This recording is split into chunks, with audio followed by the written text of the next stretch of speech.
Good morning everyone.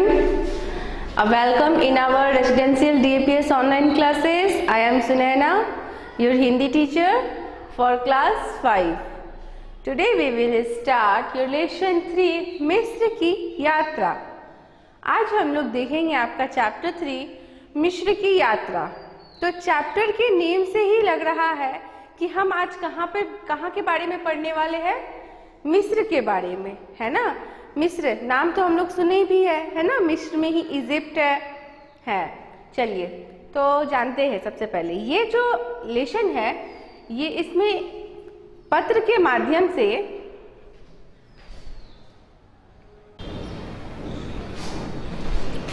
तो हम लोग इसमें आज इस चैप्टर में देखेंगे मिस्र के बारे में. ठीक है, यानी कि मिस्र की यात्रा कब करते हैं, जब हम कहीं घूमने जाते हैं. तो आज हम लोग यहाँ पर देखेंगे हमारे देश के प्रथम प्रधानमंत्री कौन थे. पंडित जवाहरलाल नेहरू. ठीक है, तो पंडित जवाहरलाल नेहरू ने एक पत्र के माध्यम से मिस्र के बारे में अपनी बेटी इंदिरा प्रियदर्शनी को बता रहे हैं. तो इसे हम देखते हैं.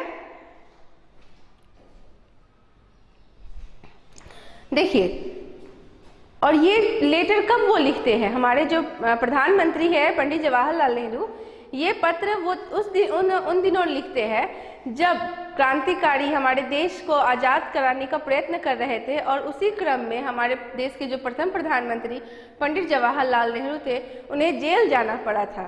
तो वो जेल से यह पत्र अपनी बेटी को लिख रहे थे और इसमें मिस्र के बारे में जानकारी दे रहे थे. ठीक है, उनका मेन मोटिव ये था कि वे वहाँ से पत्रों के माध्यम से जगह जगह के बारे में, जहाँ जहाँ वे गए हैं, जहाँ जहाँ की वे यात्रा किए हैं, उसके बारे में अपनी बेटी को बताना था.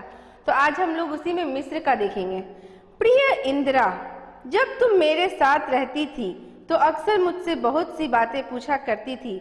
मैंने इरादा किया है कि मैं कभी कभी तुम्हें इस दुनिया की और उसके बड़े बड़े देश की कथाएं लिखा करूँगा.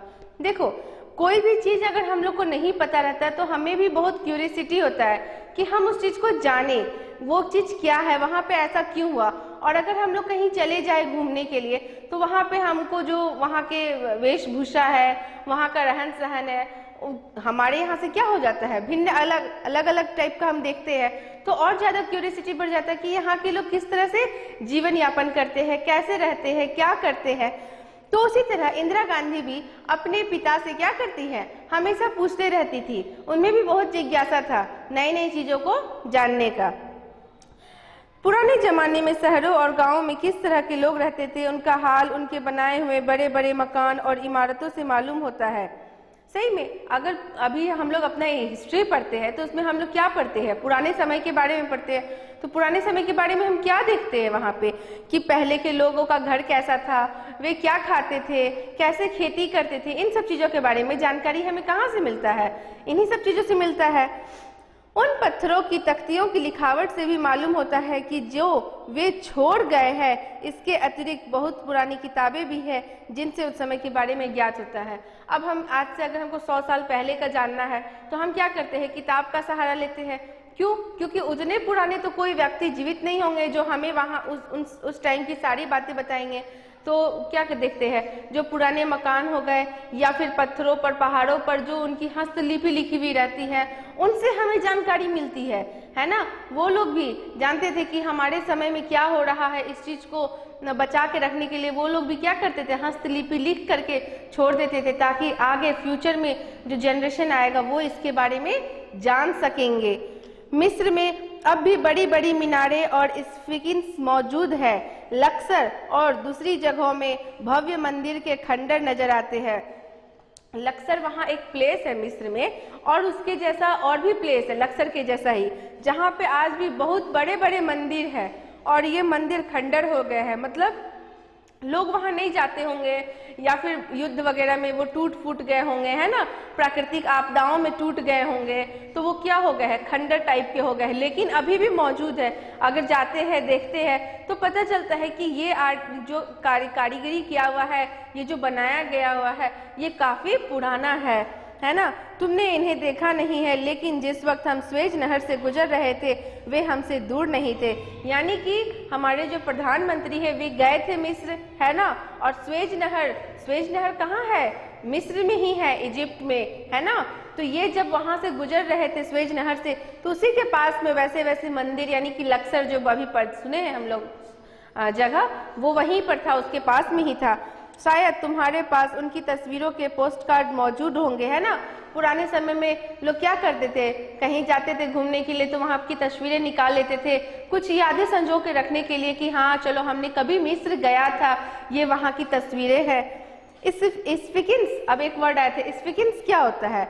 ये औरत के सिर वाले शेर की मूर्ति को कहते हैं। बड़ा अजीब सा ये मूर्ति होता है, ठीक है, आप लोग फोटो में देख भी सकते हो। ये बहुत अजीब सा है। क्यों?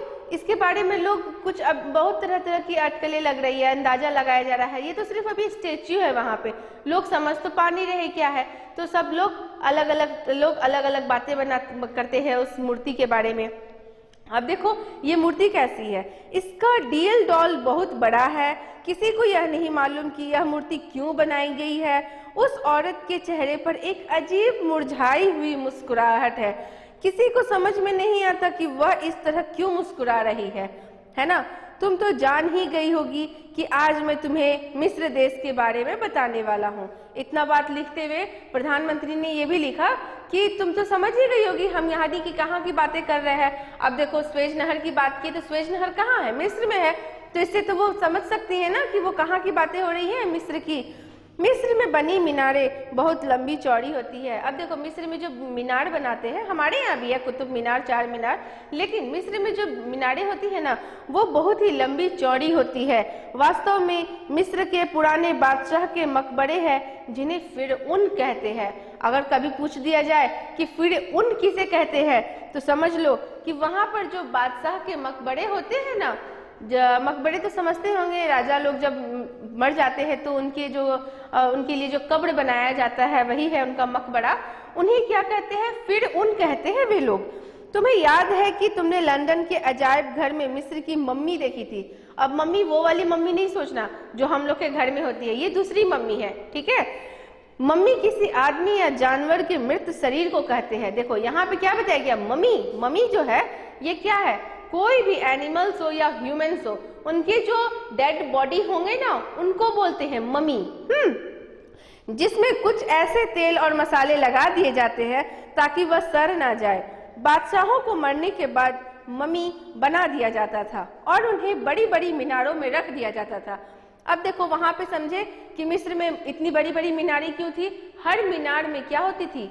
मम्मी को रखा जाता था। मम्मी, जैसे वहां पे कोई बड़े बड़े बादशाह है, नॉर्मल इंसान नहीं, जो बादशाह है, जो राजा है, वो लोग के मरने के बाद उनकी बॉडी को जैसा वो लोग अभी है वैसा का वैसा ही रहेगा बहुत सालों तक।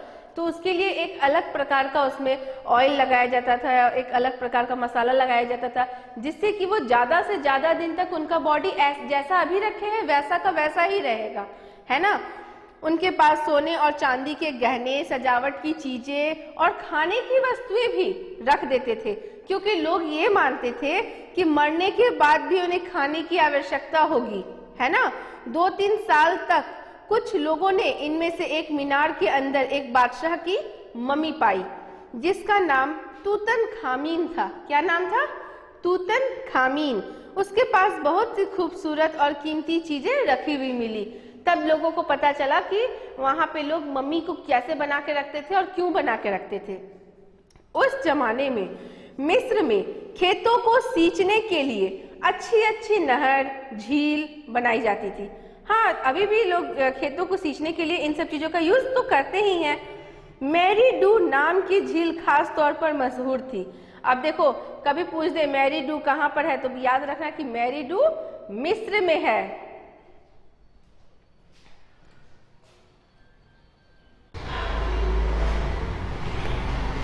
मैरी डू कहाँ पे है झील?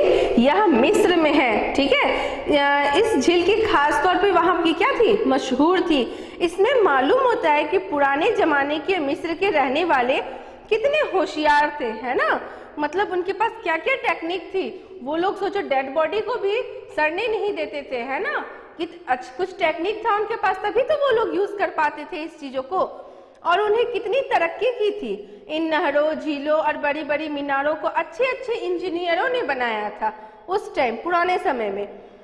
केंडिया या क्रीट एक छोटा सा टापू है। टापू समझते हो? टापू किसको कहते हैं? ऐसी जगह जिसके चारों तरफ पानी हो और बीच में कोई सूखा भाग हो जिसपे तुम हो, ठीक है, ऐसा कोई जगह जिसके चारों तरफ पानी है, सिर्फ बीच में एक स्थल है जिसपे लोग रह सकते हैं, वही होता है टापू, ठीक है, जो भूमध्य सागर में है। तो केंडिया क्रीट जो है ये कहाँ पे है?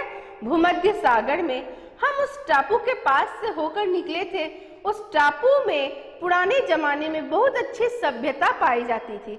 सभ्यता हम लोग हिस्ट्री में पढ़े होंगे, सिविलाइजेशन है ना, हड़प्पा, मोहनजोदड़ो, बहुत सारे सिविलाइजेशन के बारे में हम पढ़ेंगे, ठीक है। तो उसी टाइप प्रधानमंत्री नेहरू जी बोलते हैं कि वहां पर भी बहुत ही अच्छे सभ्यता पाई जाती थी। कहाँ पे? भूमध्य सागर के पास जो टापू है। नौसोज में एक बहुत बड़ा महल था और उसके खंडर अब तक मौजूद है। इस महल में स्नानघर और पानी के नल भी थे। वहां पे नौसोज एक प्लेस है जहाँ पे बहुत अच्छा महल दिखता था, ठीक है। तो जब उस महल का परीक्षण किया गया, देखा गया, तो क्या दिखा कि उसमें कितने अच्छे स्नानघर है, पानी के नल भी लगे हुए हैं। नादान लोग इसे नए जमाने की चीज समझते हैं। हम लोग सोचते हैं कि अभी के लोग ही इसका यूज करते, बट देखो पुराने लोग भी यूज करते थे। इसके अलावा वहाँ खूबसूरत मिट्टी के बर्तन, पत्थर की नक्काशी, तस्वीरें और धातु तथा हाथी दांत के बारीक काम भी किए जाते हैं। इस छोटे से टापू में लोग शांति से रहते थे। उन्होंने खूब तरक्की की थी, तभी तो वहां पे इतना ज्यादा फैसिलिटी था, वे लोग इतना ज्यादा डेवलप थे, है ना। अब हो सकता है कोई ना कोई प्राकृतिक आपदा आई होगी जिस वजह से वो लोग क्या हो गए, नष्ट हो गए होंगे धीरे धीरे, है ना। लेकिन ये सारी चीजें जो वहां पे अभी पड़ी हुई मिली है, तो उससे पता चलता है ना कि उस टाइम का सिविलाइजेशन, उस टाइम की सभ्यता कैसी थी, कैसे वे लोग रहते थे, रहन सहन उनका कैसा था। तुमने मिदास बादशाह का हाल पढ़ा होगा। वह जिस चीज को छू देता था वह सोना हो जाती थी। यस, हमने कितना बार इनका स्टोरी पढ़ा है मिदास का, है ना। वह खाना नहीं खा सकता था क्योंकि खाना भी उसका क्या हो जाता था, सोना बन जाता था। जैसे वो खाना खाने जाता था तो खाना को तो टच करेंगे ना खाने के लिए, तो वो भी क्या हो गया, सोना बन गया। और सोना तो खाने की चीज नहीं है। हम लोग के पास कितना भी पैसा हो जाएगा, क्या पैसा खा के जीवित रहेंगे? नहीं, हमें तो खाने के लिए खाना ही चाहिए। जो हम लोग डेली खाते हैं वो फूड तो हमें चाहिए ही।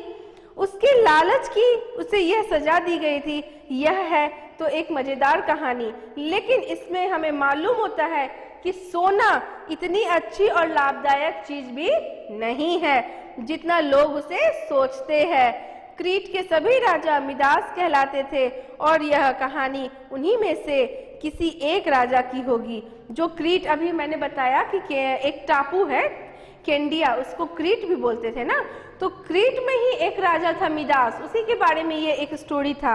क्योंकि वो बहुत लालची था, उसको चाहिए था क्या कि हमको खाली सोना मिले, सोना मिले।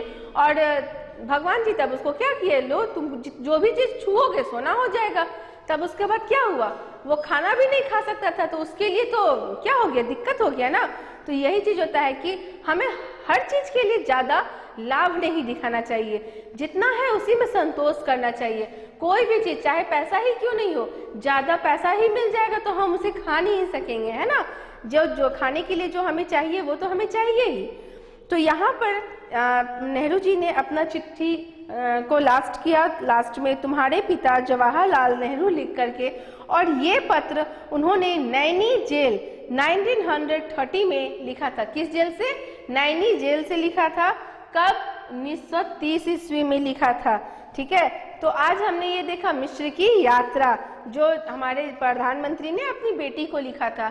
अब देखिए यहाँ पे कुछ शब्दार्थ है इससे रिलेटेड, जैसे इरादा। इरादा का मतलब उद्देश्य, है ना। उन्होंने इरादा कर लिया था कि हम तुमको अब यहाँ से पत्र के माध्यम से अलग अलग जगह के बारे में बताएंगे। तो इरादा दैट मीन उद्देश्य, उन्होंने उद्देश्य कर लिया कि हम पत्र के माध्यम से तुम्हें इस जगह के बारे में बताएंगे। उसके बाद है जमाने, जमाने का मतलब समय, उस जमाने के लोग दैट मीन उस समय के लोग। इमारत, इमारत का मतलब बिल्डिंग, है ना। अभी बिल्डिंग बोलते हैं हम लोग तो बहुत ये लगता है कि ओह अभी तो मॉडर्न टाइम आ गया है, बिल्डिंग बनता है। तो पुराने जो हम लोग पढ़ते हैं कि पुराने समय में लोग जो इमारतें बनाते थे वो भी क्या है, बिल्डिंग ही है। बादशाह, बादशाह का मतलब राजा, जो अभी पढ़े थे कि बादशाह लोगों को एक अलग तरह का ऑयल और मसाला लगा करके उनको रखा जाता था और मम्मी बना दिया जाता था। तो किसको, राजा को, है ना। स्नानघर, नहाने का स्थान। भूमध्य मतलब होता है पृथ्वी के बीचों बीच में स्थित। तो भूमध्य सागर कहाँ होगा, हमारे पृथ्वी के बीच में होगा।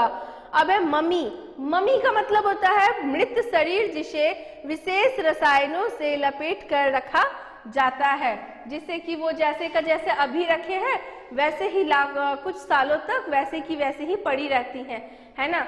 तो आज हमने ये देखा, इससे सबको अपने कॉपी में नोट डाउन कीजिए।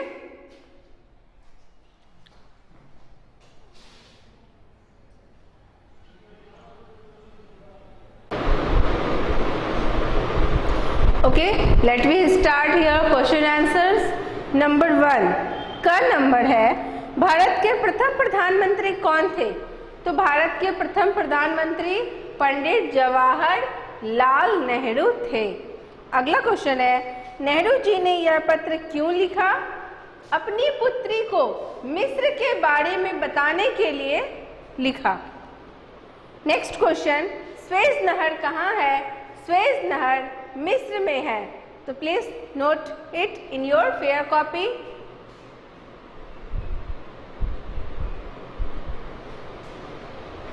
यहाँ पे पत्र लिखा कर देंगे हम लोग, ठीक है। अपनी पुत्री को मिस्र के बारे में बताने के लिए पत्र लिखा। Okay, note down.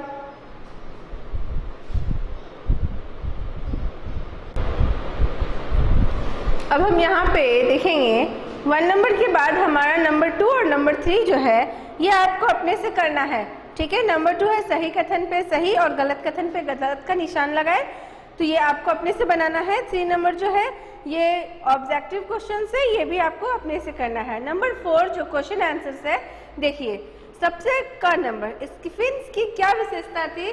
तो स्फिंक्स औरत के सिर वाली शेर की मूर्ति को कहते हैं। यह बहुत बड़ा था, इसके चेहरे पर एक अजीब मुरझाई हुई मुस्कुराहट थी। नेक्स्ट क्वेश्चन है, पुराने समय के लोगों के बारे में हमें कैसे पता चलता है? तो पुराने समय के लोगों के बारे में हमें पता उनके पुराने मकान, महल या पत्थर की तख्तियों की लिखावट से चलता है, ठीक है। तो please note down in your fair copy.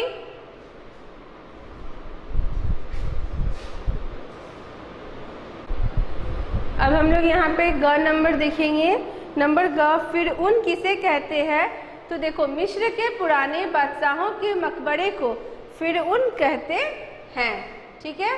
अब दूसरा क्वेश्चन है कि मम्मी की क्या विशेषता थी? तो मम्मी की विशेषता यह थी कि वह काफी वर्षों तक बिना सड़े गले रह जाती थी। तो please note down it.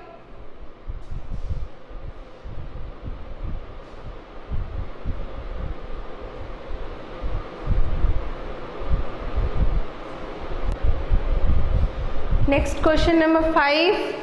Question number 5 में क नंबर देखिए, मम्मी के पास खाने पीने की चीजें क्यों रखी जाती हैं? इस बारे में मिस्र के लोगों की क्या मान्यता है? तो इस बारे में लोग यह मानते थे कि उन्हें भी खाने पीने की जरूरत होती होगी, इसीलिए वे लोग खाने पीने की वस्तुएं रख देते थे उनके पास। नेक्स्ट है, मिदास बादशाह कौन था? इस प्रसंग से हमें क्या प्रेरणा मिलती है? मिदास बादशाह क्रीट के राजा को कहते हैं। उनके प्रसंग से हमें यह प्रेरणा मिलती है कि हमें अत्यंत किसी भी वस्तु का लालच नहीं करना चाहिए। Please note down in your fair copy.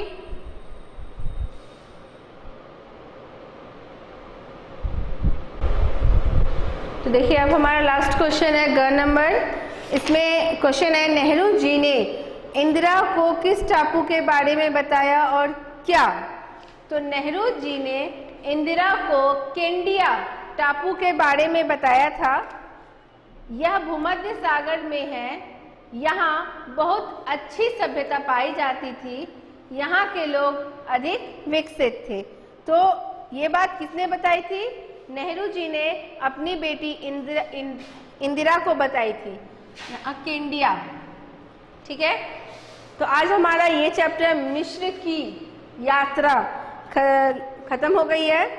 आप लोग इसे अच्छे से अपने फेयर कॉपी में कंप्लीट कर लीजिए और इसके जो बुक पोर्शन है पेज नंबर 22 में इसे होमवर्क में बनाएंगे एंड नंबर 2, 3 पेज नंबर 20 में जो है ये भी आप होमवर्क में खुद से करेंगे।